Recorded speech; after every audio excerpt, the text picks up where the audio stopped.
ছোৱালীজনী বহাই দিয়ক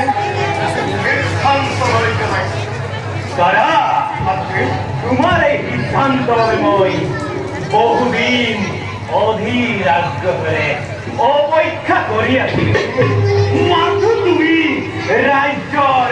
প্রধান সেনাপতি হয়ে থকা ভাবেহে মোৰ হৃদয়ৰ দাবানন ব্যক্ত কৰিব পৰা। আজি সুভাক্ষণ মিলিছে যেতিয়া শুনা দাদা মোৰ দুঃখ বেদনাৰ ব্যক্ত কৰা ভাতৃ প্ৰবঞ্চনা প্রবঞ্চনা অহংকারে করে আমার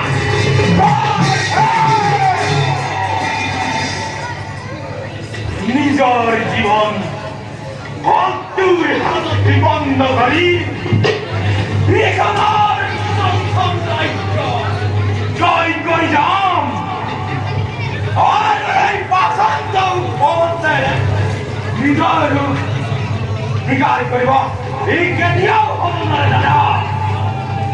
আজ্ঞা দিয়া মোক এই পাষাণ চমত্ত হেৰা সিংহাসনৰ পৰা আজুৰি আনি আৰু ৰাজ সিংহাসন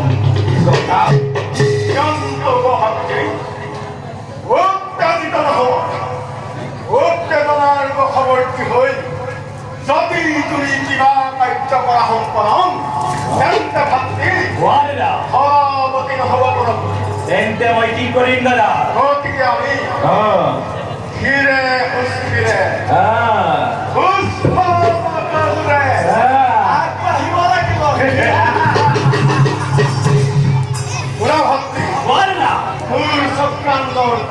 কি তোমার চক্রান্ত দ্বারা প্রথমে আমি এই নিভাবন্তীর রাজ্যর মন্ত্রী হুর্পকর্ণ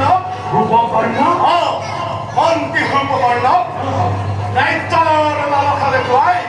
মৃত্যু হন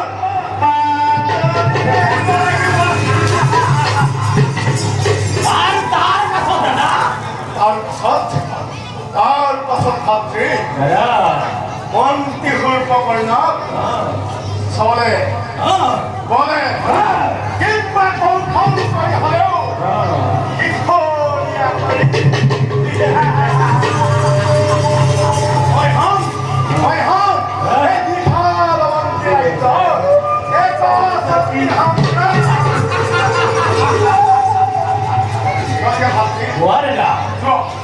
মন্ত্রীরা পাঠিয়ে এই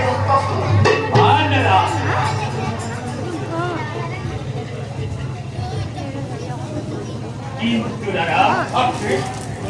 যদি মন্ত্রী ডাঙরিয়ায় আমার এই ষড়যন্ত্র একমত নহন যদি মন দিয়ে আমার এই ষড়যন্ত্র কথা রজার আগত ব্যক্ত করে তেতিয়া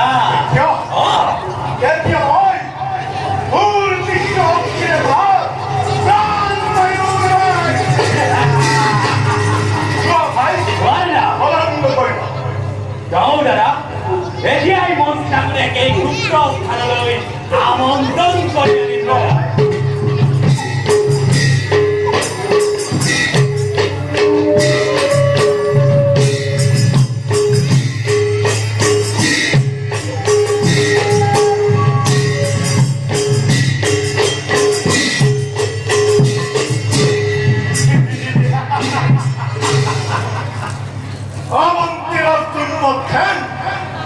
আনিব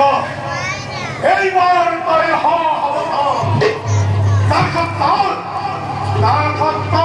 কি বলে কি হয় বহুদিন হত্যা করিব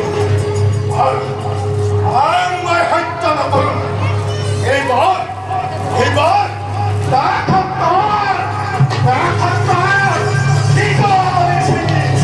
নিশ্চিত হিংসা